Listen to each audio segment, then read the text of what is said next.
Of speech নিয়ে প্রত্যেকের ভয় আছে, বিশেষ করে ফিগার অফ স্পিচ কিন্তু কবিতা থেকেই দেয়। জিনিসটা কতটা সহজ, তারপর আমরা কবিতা ধরে ধরে বুঝবো।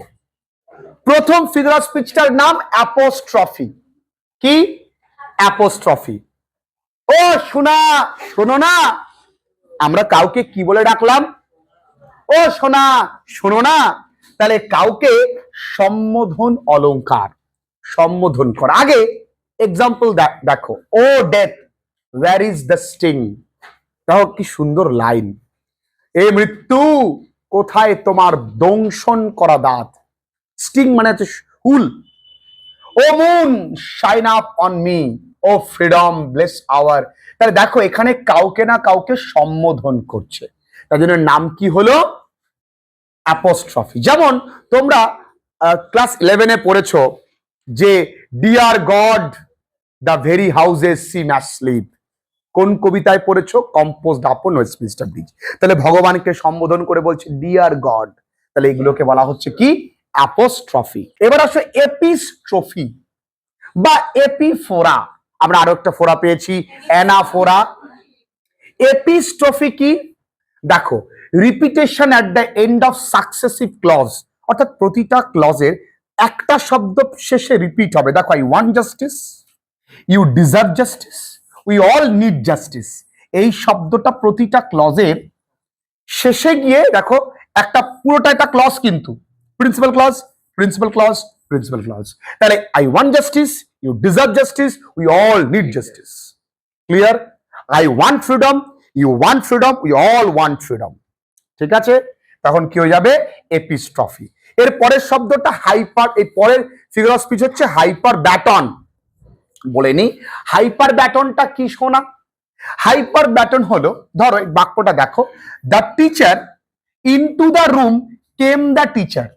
কবিরা লিখতে পারে into the room came the teacher, কোনো মানে হয়?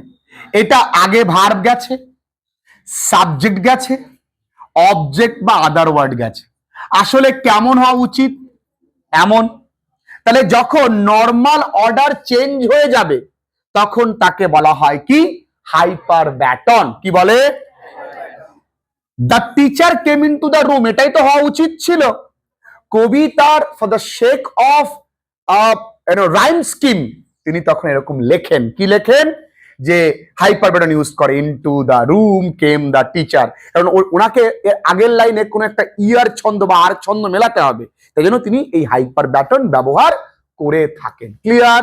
যেমন বললাম I saw you, normal order use, I saw, নর্মালকে ঘুরিয়ে দিল বা চেঞ্জ করে দিল। টটোলজি, কি বললাম শোনা? আমরা কত কিছু, বায়োলজি, টোটোলজি, অটোলজি। ডেফিনেশন কি? Needless repetition of the same idea. দেখো কোন মানে হয়? Free gift. আরে গিফট তো ফ্রি এমনি, আমরা বলি ফ্রি গিফট, আরে গিফট মানেই তো ফ্রি। আচ্ছা, পাস্ট হিস্ট্রি, আরে অতীত মানেই তো পাস্ট, ইতিহাস মানেই তো পাস্ট, বলছে পাস্ট হিস্ট্রি। রিটার্ন ব্যাক মানে অনেকে বাসের সাইড দিয়ে সরে দাঁড়াবেন, আরে হ্যাঁ ঠিক ঠিক, বলে পিছনের ব্যাকগ্রাউন্ডটা ভালো হয়নি। আরে পিছনেরই তো ব্যাকগ্রাউন্ড থাকবে। তাহলে unnecessary repetition of the word, যার কোনো মানে নেই, আমরা শুধু গিফট বলতে পারি, বলছি ফ্রি গিফট। কিরকম কথা? আমরা বলছি পাস্ট হিস্ট্রি, রিটার্ন ব্যাক, তাহলে এগুলোকে বলা হয় এমনি তো টোটোলজি। কি বলা হয়? মনে থাকবে। তাহলে দেখো আমরা কিন্তু এর আগেও অনেকগুলো শিখেছি। লাইক আ হিউজ পাইথন, বাক্যের মধ্যে লাইক আছে, দ্বিতীয় কিছু ভাববার প্রয়োজন আছে। It is a simile. Simile আর মেটাফোর কি শোনা? ভালো করে বুঝে নাও। তুলনা, একটাই ডাইরেক্টলি তুলনা করবে, লাইক আর অ্যাজ ব্যবহার করবে না, আর একটাই লাইক আর অ্যাজ ব্যবহার করবে। তাহলে এখানে কি বলেছে? The creeper is compared to a huge python using like. Explain করে দিয়েছি। It emphasises how tightly the creeper coils around the tree. এটা জোর দিচ্ছে কি শক্তভাবে ওই লতানো গাছটা কয়েলস মানে জড়িয়ে আছে গাছটার চারদিকে। ক্লিয়ার? আমি পুরোটা বুঝিয়ে নি, তারপর প্রশ্ন থাকলে করবে। Number 2, the rugged trunk indented deep with স্কার্স। বলছে ফিগার অফ স্পিচ কি? পার্সনিফিকেশন, তবুও স্লাইট, এর কোনো ফিগার অফ স্পিচ নেই, এর ফিগার অফ স্পিচ হয় না, তাই জন্য পার্সনিফিকেশন হচ্ছে সামান্যতম। কেন? দেখো এই যে স্কার্স, দাগ, সেটা কেবলমাত্র মানুষের গায়েই থাকতে পারে, তাই জন্য এই রাগেড, এই যে ইনডেন্টেড স্কার্স, এটাকে বলা হচ্ছে পার্সনিফিকেশন। তাছাড়াও এটাও কিন্তু একটা ভিজুয়াল ইমেজারি, অর্থাৎ কল্পনা করছে যে গাছের গায়ে কেউ মানুষের গায়ের মতন দাগ টেনে গেছে, এটা ইমেজারি ক্রিয়েট করছে। তাই এখানে কিন্তু এই দুটো বাক্য, মানে এই বাক্যটা থেকে ফিগার অফ স্পিচ আসার চান্স কম। ঠিক আছে? Up to its very summit near the stars, তোমরা প্রত্যেকেই জানো গাছটা এতটাই উঁচু যেন তারাকে স্পর্শ করেছে। 100% ইট ইজ অ্যান এক্সাজারেশন বা হাইপারবোলিক এক্সপ্রেশন। এরপরে আসো, a creeper climbs in whose embrace bound, এটাও পার্সনিফিকেশন, কারণ জড়িয়ে ধরার কাজ কিন্তু আমরাই করতে পারি, গাছ পারে না, তাই না সোনা? No other tree could live, এটা একটা হাইপারবোলিক এক্সপ্রেশন, কোন গাছ বেঁচে থাকতে পারবে না, মিথ্যে কথা, যে কেউ বেঁচে থাকতে পারবে। অধিক শোক মানুষকে মারে না, মানুষকে নিস্তব্ধ করে দেয়। ঠিক আছে? দেখো নো আদার, এটাও তাহলে কি হাইপারবোল বললাম। দ্য জায়েন্ট উইয়ার্স দ্য স্কার্ফ, এখানে কিন্তু মেটাফোরও আছে, পার্সনিফিকেশন আছে। মেটাফোর কেন জানো? গাছটাকে সরাসরি জায়েন্টের সঙ্গে তুলনা করা হয়েছে, without using like and as. আর এইখানে এই স্কার্ফ কে পড়তে পারে? আমরা পারি, তো মানুষের মতো কাজ করছে, তাই জন্য কি হয়ে গেল? Personification. Flowers are hung in crimson clusters, এটা ভিজুয়াল ইমেজারি। রংকে বিভিন্ন ভাবে যখন আমরা ইমেজারি ইউজ করছি তখন তাকে বলা হয় visual imagery. Birds and bee, B B আছে অ্যালিটারেশন, ঠিক আছে? বি বি আছে, এটা কি? অ্যালিটারেশনটা কনসোনেন্স কিন্তু। হ্যাঁ, দ্য গার্ডেন ওভারফ্লোজ, দেখো বাগান কখনো গান গাইতে পারে না, ওভারফ্লো মানে কি? গান করে মুখরিত করা, তাহলে এটা কি হবে? পার্সনিফিকেশন। ক্লিয়ার? দেখো garden can not literally overflow with music, আমি সুন্দর করে লিখে দিয়েছি। One sweet song that seems to have no close, বলছে একটা গান কখনো থামার কথাই বলে না, এটা হতে পারে? সে অষ্টম প্রহরও দেখেছি রাত 3টের সময়, গান কিন্তু থামিয়ে যাই, শুধু শুধু কে কারে ঘুম পাড়ায় বুঝি নে, ও একই তাল চলছে, আর ধরে ওই গানও যদি থামতে পারে তাহলে এটাও থামবে না, এটা হাইপারবোল। ঠিক আছে সোনা? এক্সাজারেট, যে নেভার এন্ডিং বলে পৃথিবীতে কিছু হয় না। সাং ডার্কলিং ফ্রম আওয়ার ট্রি, দেখো the tree appears to Singh, এখানে গাছ যেন গান করছে, তাই জন্য বলা হচ্ছে কি? পার্সনিফিকেশন। 11th লাইন, এই কবিতায় আছে টোটাল 55টা লাইন, 5টা ক্যান্টো, অর্থাৎ 5 into 11 কত হয়?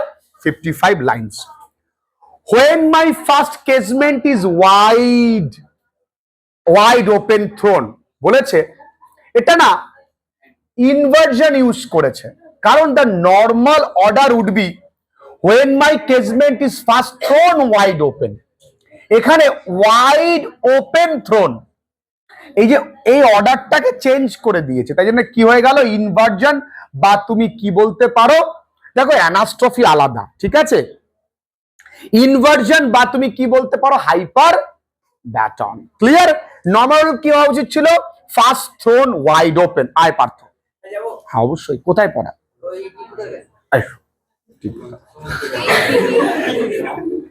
যাও অবশ্যই, সংস্কৃত বিশাল, তাড়াতাড়ি যা, চালাস নে মানুষের। আমি কিছু বলেছি ওকে, ওবার গিয়ে কোথায় কি বলে দেবে তার ঠিক নেই। নারায়ণ নারায়ণ। মাই আইজ ডিলাইটেড অন ইটস রেস্ট, এটাও কিন্তু পার্সনিফিকেশন, কারণ দেখো আমাদের চোখ মুগ্ধ হচ্ছে, আদৌ কি চোখ মুগ্ধ হয় না মানুষ মুগ্ধ হয়? তাই জন্য এটা পার্সনিফিকেশন। ভেরি গ্রেট এক্সাম্পল, এটা মনে রাখবে। আমি তোমাদেরকে দিয়ে দেবো নোটসটা, চিন্তা নেই। আ গ্রে বাবুন সিট স্ট্যাচু লাইক, আর কিছু ভাবতে হবে? সিমিলি, কোকিলাস হেইল দ্য ডে, কোকিলা দিনগুলোকে ডাকছে। কোকিল কখনো দিনকে ডাকতে পারে না, ডাকার কাজ কোকিল পারে না। এই এদিকে আয়, কোকিল করতে পারবে? তাহলে ডাকার কাজ কোকিল করতে পারে না, তাই জন্য কি হবে? আর কি করি শোনাবো তোদের। লাইক আছে শোনা, লাইক আছে, শুনছো? স্ট্যাঞ্জা 3 তে এসো। হেইল মানে কিন্তু welcome. Not became of its magnificence, not became of its magnificence because the poet contrasts physical beauty with emotional attachment. এটা না কন্ট্রাস্ট, এটা পরীক্ষায় খুব একটা দেবে না, তবু একবার মানে বিপরীত একটা আইডিয়া, তবুও দেখে রাখিস। দেখ, লাভ লাভ এল আছে, রিপিটেশন অর্থাৎ কি শোনা?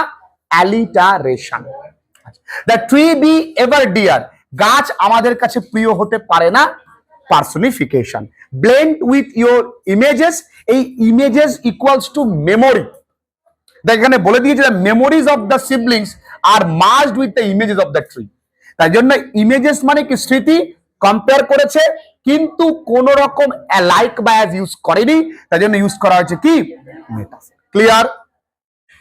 Hot tears blind my eyes, দেখো চোখের জল কখন অন্ধ করে দিতে পারে? হাও কথা না, হাই মেনে নিতে পারলাম না আমরা, হাই পারবো।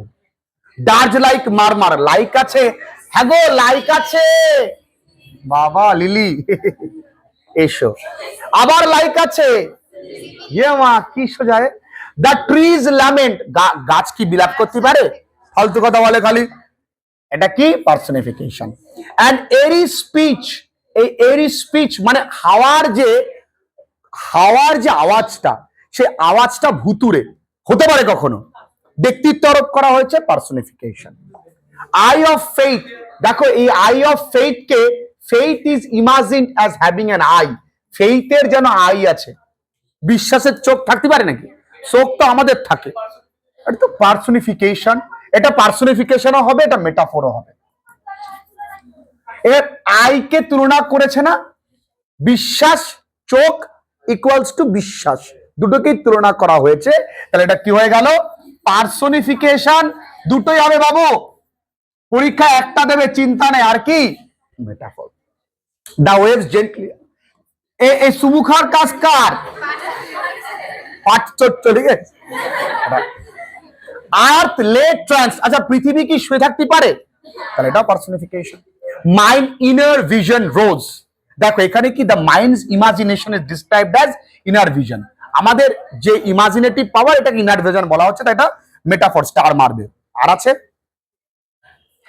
আ ফর্ম সাবলাইম, দেখো এটা আসলে সাবলাইম ফর্ম হতো, এটা ইনভার্জন হয়েছে। ঠিক আছে। স্ট্যাঞ্জা 5, অল্প কয়েকটাই আছে, বেশি নেই। কনসিক্রেট আ লে, দেখো এখানে কোন লিরিক্যাল পোয়েমের সঙ্গে লের তুলনা করেছে, তার জন্য মেটাফর হয়েছে। Blessed sleep, euphemism. কেন ইউফিমিজম? মৃত্যু একটা কঠিন সত্য, সেই কঠিন সত্যকে ব্লেসড স্লিপ দিয়ে তুলনা করা হয়েছে। হ্যাঁ, ইউফিমিজম কখন হয়? কঠিন সত্যতাকে, মানে একটু ভালো করে বলা, যে রতনের মা মরি গেছ না বলে আমি বললাম রতনের মা পটল তুলেছে। ক্লিয়ার? ইউফিম, হ্যাঁ। ডেথলেস ট্রি তুলনা করেছে না কে? মেটাফর। ফিয়ার, ট্রেমলিং, হোপ, এগুলো প্রত্যেকটাই কি বলতো? পার্সনিফিকেশন। টাইম দ্য শ্যাডো, সময়কে কার সঙ্গে তুলনা করেছে? কি এটা?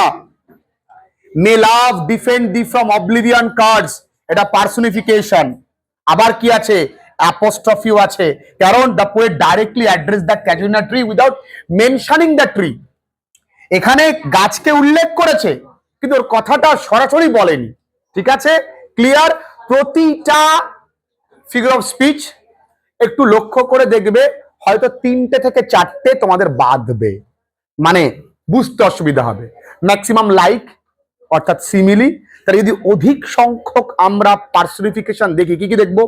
Simile, personification, metaphor, address. আর কিন্তু খুব একটা বেশি সিগনিফিকেন্ট এখানে ফিগার অফ স্পিচ নেই, হ্যাঁ অল্প কয়েকটা। তাহলে যেগুলো প্রমিনেন্ট সেগুলো কিন্তু এই কটা।